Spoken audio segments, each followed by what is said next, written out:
Student आज हम लोग डिफरेंट चार्ज डिस्ट्रीब्यूशन के वजह से इलेक्ट्रिक फील्ड कैलकुलेट करना सीखेंगे। मान लो कि स्टूडेंट एक रॉड दिया गया, हमने उस पर चार्ज दिया गया ऐसे, है ना, और हमें किसी पॉइंट पर इलेक्ट्रिक फील्ड पूछा जाए कितना होगा ये इस पॉइंट पर। यहाँ से डिस्टेंस x है, परपेंडिकुलर डिस्टेंस है इस लाइन से स्टूडेंट, ये वाला, ये इसमें इस पर चार्ज डिस्ट्रीब्यूशन किया गया है स्टूडेंट। चार्ज डेंसिटी लेमडा है, charge per unit length lambda होता है student, charge per unit length. तो इसके वजह से हमें इस रॉड के वजह से इलेक्ट्रिक फील्ड कैलकुलेट करना है इस पॉइंट पर। लेकिन हम तो जानते हैं स्टूडेंट पॉइंट चार्ज के वजह से किसी r डिस्टेंस पर इलेक्ट्रिक फील्ड कितना होता है, KQ/r², है ना। ये फार्मूला हमने पढ़ा है KQ/r² इलेक्ट्रिक फील्ड का। लेकिन यहाँ पर स्टूडेंट हमें डिस्ट्रीब्यूटेड चार्ज की वजह से कैलकुलेट करना है, तो हमें तो पॉइंट चार्ज की वजह से सिखाया गया है। तो यहाँ पर देखें स्टूडेंट, तो एक छोटा सा एलिमेंट ले लिया, यहाँ से ये वाला x डिस्टेंस है, तो यहाँ से हमने y डिस्टेंस पर एक छोटा सा एलिमेंट ले लिया dy। तो ये छोटा सा, बहुत छोटा है, स्मॉल है स्टूडेंट, बहुत ही स्मॉल है ना। 0.000024 पीढ़ी जीरो देने के बाद 1 आया, उतना स्मॉल है, ठीक है। तो इस छोटे से चार्ज की वजह से यहाँ पर इलेक्ट्रिक फील्ड कैलकुलेट कर सकते हैं, क्योंकि इस छोटा सा चार्ज पॉइंट चार्ज के जैसा है। तो एक छोटा सा इलेक्ट्रिक फील्ड इसके वजह से कितना क्रिएट होगा, मान लिया उसको D मान लिया स्टूडेंट, D मान लिया, है ना। तो इस छोटे के चार्ज के वजह से इलेक्ट्रिक फील्ड कितना होगा, R, यहाँ से डिस्टेंस कितना है, R है स्टूडेंट, ये वाला R है, ठीक है। तो छोटा सा चार्ज का वैल्यू कितना होगा स्टूडेंट, K इंटू dy होगा कि नहीं, लेमडा इंटू dy जाएगा, dq का वैल्यू, छोटे से चार्ज को dq मान लिया, है ना। तो dq इक्वल्स टू होगा, dq हो जाएगा का वैल्यू हो जाएगा k लेमडा इंटू dy। तो यहाँ पर देखो छोटे से चार्ज की वजह से इलेक्ट्रिक फील्ड मैंने लिखा है D equals to k into DQ divide by x² theta. Student हमें x के टर्म में, क्योंकि ये डिस्टेंस हमें गिवन रहता है, ये वाला D गिवन है, तो इसके टर्म में हमें लिखना है। तो r divided by x sec theta होता है स्टूडेंट, तो r इक्वल्स टू क्या हो जाएगा, x सेक थीटा। यहाँ सेक थीटा इक्वल्स टू देख सकते हैं आप लोग, sec theta equals to r divide by x होता है ना, r डिवाइड बाई x होता है, तो r equals to sec theta into x हो जाएगा, है ना। अब उसका वैल्यू पुट कर दिया, स्मॉल चार्ज के वजह due to dy, small charge, तो इस dy का वैल्यू कितना है, D equals to k into lambda into dy divided by x सेक² थीटा, ठीक है। अब हमें इसको स्टूडेंट D का वैल्यू निकालना है, ठीक है। तो हमें ऐसा स्टूडेंट dy को एलिमिनेट करना पड़ेगा, क्योंकि dy अपने से हमने माना है, हमें d और थीटा दिया रहेगा, उससे हमें कैलकुलेट करना होगा कि वैल्यू कितना, और लेमडा दिया रहेगा, ठीक है। तो हमें dy कैसे एलिमिनेट कर सकते हैं, tan theta equals to student क्या होता है, tan theta equals to perpendicular divided by base होता है। तो यहाँ पर देखें तो ये थीटा एंगल है, मान ले रहा हूँ कि ये इसके साथ r जो है थीटा एंगल बना रहा है x एक्सिस के साथ, है ना, ये वाला थीटा एंगल है। तो यहाँ से y हो गया, ये बेस हो गया, तो y डिवाइड बाई x हमारा tan थीटा होगा स्टूडेंट। अब यहाँ पर y इक्वल्स टू x कर दिया, अब dy हमें एलिमिनेट करना है, तो dy निकाल लेते हैं, y equals to x sec theta, तो dy बाई डी थीटा, चूँकि थीटा वेरिएबल है स्टूडेंट, देखें आप लोग, तो यहाँ वेरिएबल कौन सा है, यहाँ देखें तो r डिफरेंट चार्ज के लिए यहाँ पर dq लिया, यहाँ पर छोटा सा चार्ज, इस छोटे से चार्ज, सारे से छोटे चार्ज के लिए निकालना है। तो यहाँ पर थीटा तो वेरी करता रहेगा स्टूडेंट, थीटा वेरी करता रहेगा, हर चार्ज के लिए अलग अलग थीटा होगा, तो थीटा वेरिएबल है, तो थीटा के टर्म में हमने डिफरेंशिएट कर दिया। तो dy by D theta equals to क्या हो गया, x सेक² थीटा, ठीक है। तो dy का वैल्यू x इंटू सेक² थीटा इंटू डी थीटा, है ना। अब इसको वैल्यू पुट कर देते हैं इस इक्वेशन में dy के जगह पर स्टूडेंट, तो k लेमडा इंटू x सेक² थीटा इंटू डी थीटा, ठीक है स्टूडेंट।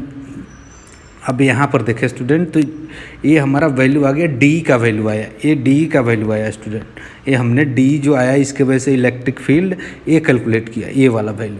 लेकिन हमें दोनों कंपोनेंट निकालना है, x और y में। ऐसे कभी आपको ऐसे दिया रहेगा कि इसका वैल्यू बताया और x कंपोनेंट बताया और y कंपोनेंट बताया, तो आपको क्या करना है स्टूडेंट, D का वैल्यू आप लोग कैसे कैलकुलेट करेंगे, D का वैल्यू D cos थीटा, ये वाला एंगल मान लो थीटा है, तो ये भी थीटा होगा स्टूडेंट, तो ये D cos थीटा।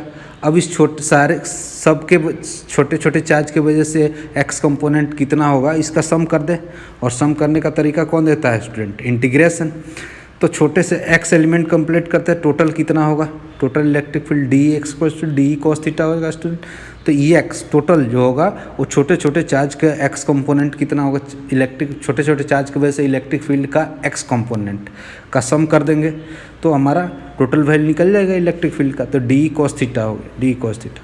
तो के lambda by x theta 1 theta 2, limit कहाँ से पुट करेंगे स्टूडेंट, थीटा 1 से थीटा 2। आप देखें यहाँ पर लिमिट जो है, मान लो कि हमारा एंड ऊपर ही है, ए वाला दोनों टर्म, ए वाला इसका एंड जो दिया गया है, ए वाला एंड थीटा 1 एंगल बना रहा है स्टूडेंट, और ए वाला एंगल एक्स एक्सिस के साथ, ए वाला डी के साथ थीटा 2 एंगल बना रहा है, यहाँ से यहाँ तक ए वाला एंगल थीटा 2 बना रहा है, ठीक है। तो यहाँ पर देखें स्टूडेंट, तो मैंने फार्मूला में लिमिट कहाँ से पुट कर दिया, थीटा 1 से लेकर थीटा 2। अब यहाँ पर फार्मूला ई एक्स का क्या बनेगा, K lambda by X cos theta का differential sine theta, sine theta का वैल्यू एक बार थीटा 2 पुट कर दिया और एक बार थीटा 1 पुट कर दिया। इससे फार्मूला बन गया हमारा एक्स कंपोनेंट चार्ज डिस्ट्रीब्यूशन की वजह से इलेक्ट्रिक फील्ड का, है ना स्टूडेंट। तो कभी कभी ऐसे भी लिखा रहेगा और डी एक्स के जगह पर डी भी दिया रहेगा स्टूडेंट, तो आप लोग समझ रहे हैं, के lambda by D into sine theta 2 minus sine theta 1, इस तरह से भी दिया रहेगा आप लोग को। अब स्टूडेंट वाई कंपोनेंट कितना हो जाएगा, डी साइन थीटा होगा, और लिमिट कहाँ से, थीटा 1 से थीटा 2 पुट करना है। तो के लेमडा बाई एक्स हमने ऊपर भी देखा था स्टूडेंट, है ना, डी का value into sine theta D theta हो जाएगा। अब देखें साइन थीटा का डिफ्रेंशिएशन कितना होता है, इंटीग्रेशन कितना होता है, माइनस कॉस थीटा, तो माइनस कॉस थीटा 1 ए होगा cos theta 2 minus cos theta 1, student minus आएगा ना यहाँ, इसका इंटीग्रेशन माइनस कॉस थीटा आएगा। तो अगर आप लिमिट लगाएंगे थीटा 1 से थीटा 2, तो यहाँ minus cos theta 2 minus of minus cos theta 1 तो प्लस हो जाएगा स्टूडेंट। तो यहाँ पर ये फार्मूला में मैंने यहाँ देखे स्टूडेंट, के lambda by X cos theta 1 minus cos theta 2, ये फार्मूला बन गया स्टूडेंट वाई कंपोनेंट का, है ना। अब यहाँ पर देखें कुछ फॉर्मेट कुछ अलग भी दिया रहता है स्टूडेंट, कभी कभी थीटा ऊपर दिया रहता, थीटा 1 का वैल्यू ऊपर रहता है। यहाँ पर देखें तो यहाँ पर आप क्वेश्चन में देखेंगे तो थीटा 1 हम लोग यहाँ पर दूसरा एंड भी ऊपर था, इस एक्स से ये जो डी डिस्टेंस है इससे थीटा 1 ऊपर था, लेकिन कभी कभी क्वेश्चन में आपको थीटा 1 का वैल्यू नीचे भी दे देगा। ऐसे ये वाला एग्जांपल में देखें, थीटा 1 का वैल्यू ऐसे दे दिया, देखिए 1 मिनट स्टूडेंट रिकॉग्नाइज क्यों नहीं कर रहा, है ना, नीचे भी दे देगा। तो यहाँ पर थीटा 1 हो गया, ये थीटा 2 हो गया। तो इसके लिए क्या होगा स्टूडेंट, अब वहाँ पर ऊपर था तो थीटा 1 का वैल्यू हम लोग पॉजिटिव पुट कर रहे थे, जब नीचे हो जाएगा स्टूडेंट तो थीटा 1 का वैल्यू हम लोग निगेटिव पुट कर देंगे, बस थीटा 1 का वैल्यू हम लोग निगेटिव पुट कर देंगे और आंसर सेम आएगा। अब ई वाई देखे स्टूडेंट, तो के लेमडा बाई एक्स, यहाँ पर कॉस थीटा 1 पहले ऊपर था, एंड अगर यहाँ रहता है स्टूडेंट तो थीटा 1 का वैल्यू हम लोग मान लो 30 डिग्री रहता है तो 30 डिग्री पुट करेंगे, लेकिन एंड अगर मान लो नीचे की तरफ 30 डिग्री है तो यहाँ पर माइनस 30 डिग्री पुट करेंगे, माइनस कॉस थीटा 2, ठीक है। तो कॉस थीटा निगेटिव भी पुट करेंगे तो पॉजिटिव ही रहता है, क्योंकि फोर्थ क्वाड्रेंट में है, तो फोर्थ क्वाड्रेंट में स्टूडेंट कॉस क्या होता है, पॉजिटिव ही रहता है। तो के lambda by X cos theta 1 minus cos theta 2, यही फार्मूला है, ठीक है। अब ई वाई का देखें, अगर एक्स कंपोनेंट कितना होगा ऐसे, तो ये के lambda by X sine theta 2 minus, अब थीटा 2 के जगह पर स्टूडेंट इधर था तो हम वैसे ही निगेटिव पुट कर देना है, थीटा 1 का वैल्यू नीचे एंड हो गया तो ये फार्मूला बन गया के lambda by X sine theta 2 plus sine theta. अब ध्यान रखें, अगर नीचे की तरफ थीटा 1 है तो ये फार्मूला अप्लाई करते हैं, अगर ऊपर की तरफ एंड है तो ऊपर वाला फार्मूला अप्लाई करें, या इसमें ही पुट कर दें, थीटा 1 के जगह पर आप माइनस थीटा 1 पुट कर देंगे तो फिर ये फार्मूला बन जाएगा ऊपर वाला, ठीक है। अब यहाँ पर कुछ स्पेशल केसेस देख लेते हैं जिससे हम लोग को कुछ समझने में आसानी होगा। इलेक्ट्रिक फील्ड कैलकुलेट करना कैसे, मान लो कि सेमी इनफाइनाइट चार्ज डिस्ट्रीब्यूशन दिया गया है, ये वाला एंड जो है स्टूडेंट इन्फिनिटी तक जा रहा है और ये वाला एंड फिक्स है। तो यहाँ पर देखिए स्टूडेंट, अगर ये वाला एंड को ज्वाइन करेंगे तो कहाँ पर मीट करेगा, ये वाला एंड इन्फिनिटी पर मीट करेगा, तो बिल्कुल पैरेलल हो जाएगा, इन्फिनिटी पर पैरेलल हो जाएगा, पैरेलल हो जाएगा तो थीटा 2 का वैल्यू 90 डिग्री हो जाएगा, थीटा 2 का वैल्यू 90 डिग्री हो जाएगा। और थीटा 1 का वैल्यू, मान लो कि ये वाला एंड यहाँ था स्टूडेंट, अब ये वाला एंड शिफ्ट करते करते यहाँ आ गया, पहले मान लो कि ये हमने डेरिवेशन जो किया था ये वाला पार्ट नहीं था तो थीटा 1 ये था, अब ये वाला एंड शिफ्ट करते करते यहाँ पर आ गया तो थीटा 1 का वैल्यू कितना हो जाएगा, 0, तो साइन थीटा 0 हो जाएगा यहाँ पर। तो ये फार्मूला बन गया के लेमडा बाई ए 1 हो जाएगा, ये 0 हो जाएगा, ठीक है स्टूडेंट। तो इस तरह से हमारा ई एक्स का फार्मूला बन गया सेमी इनफाइनाइट चार्ज डिस्ट्रीब्यूशन की वजह से कितना इलेक्ट्रॉन। तो ई वाई का भी वैल्यू वैसे ही कैलकुलेट कर सकते हैं, के lambda by X cos theta 1। Student ये वाला देखें, तो यहाँ पर आपका फार्मूला cos 0 बन रहा है थीटा 1 का वैल्यू, अब माइनस cos थीटा 2, तो cos थीटा 2 का वैल्यू 90 डिग्री है, तो पुट कर दिया k लैम्डा बाई एक्स, दोनों ही फार्मूला बन गया हमारा यह, है ना। सिमिलरली देखते हैं दोनों इनफाइनाइट और दोनों एंड इनफाइनाइट तक जा रहा हो तो क्या करेंगे स्टूडेंट, इनफाइनाइट चार्ज डिस्ट्रीब्यूशन की वजह से क्या होगा, यहाँ पर चार्ज डिस्ट्रीब्यूटर ए वाला एंड भी इन्फिनिटी पर जा रहा है, ए वाला इन्फिनिटी, अब यहाँ से x डिस्टेंस पर हमें इलेक्ट्रिक फील्ड बताना है, तो क्या करेंगे, ए वाला एंड ज्वाइन करेंगे इन्फिनिटी पर, ए वाला एंड ज्वाइन करेंगे इन्फिनिटी पर, तो थीटा का वैल्यू कितना हो जाएगा 90 डिग्री, तो k lambda by X sine 90 plus sine 90 2 k lambda by X हो जाएगा स्टूडेंट, 1 1 2 हो जाएगा। ई वाई का वैल्यू क्या होगा student, k lambda by X cos 90 minus cos 90, दोनों 90 90 0 हो जाएगा। इस तरह से हम लोग कैलकुलेट कर सकते हैं स्टूडेंट। यहाँ पर देखिए एक और एग्जांपल लिया है जिससे आपको थोड़ा सा और कंसेप्ट क्लियर हो जाएगा।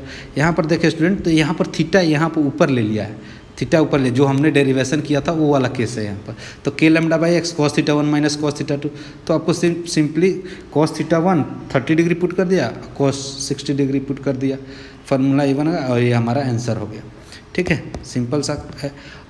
और ई एक्स में क्या करना है स्टूडेंट, अगर प्लस वाला फार्मूला यूज करें, डेरिवेशन में तो हम जो फार्मूला ड्राइव किए थे उसमें k lambda by X sine theta 1 minus sine theta 2 था स्टूडेंट, जब ये वाला केस था ऊपर था एंड, जब नीचे एंड चला गया था तो यहाँ पर प्लस आ गया था, तो ये प्लस वाला फार्मूला यूज कर रहा हूँ। तो इसमें क्या करूँगा मैं, थीटा 2 के जगह पर स्टूडेंट, थीटा 1 के जगह पर स्टूडेंट मैं क्या पुट कर दूँगा, theta 1 a student sine theta 2 है, मैंने इधर लिख दिया है sine theta 2 plus sine theta 1 लिखना चाहिए था, तो यहाँ पर साइन 60 प्लस साइन माइनस 30 हो जाएगा, यहाँ पर माइनस 30 हो जाएगा क्योंकि ये वाला एंड ऊपर चला गया। अगर इधर आता तो प्लस वाला फार्मूला यूज कर, नहीं तो माइनस वाला फार्मूला यूज करेंगे तो डायरेक्ट 30 डिग्री पुट करते, तो ये माइनस, ये वाला माइनस बाहर आ जाएगा स्टूडेंट। साइन में अगर माइनस होता है तो बाहर आ जाता है क्योंकि वो फोर्थ क्वाड्रेंट में साइन नेगेटिव होता है, तो यहाँ पर ये फार्मूला ड्राइव कर देंगे, ये वाला आंसर हो जाएगा हमारा इस तरह से ना। आज के लिए सर स्टूडेंट ये अगले क्लास में हम लोग देखेंगे कि आर्क के वजह से इलेक्ट्रिक फील्ड कितना होगा, है ना। और चैनल को सब्सक्राइब करना और शेयर करना ना भूलें।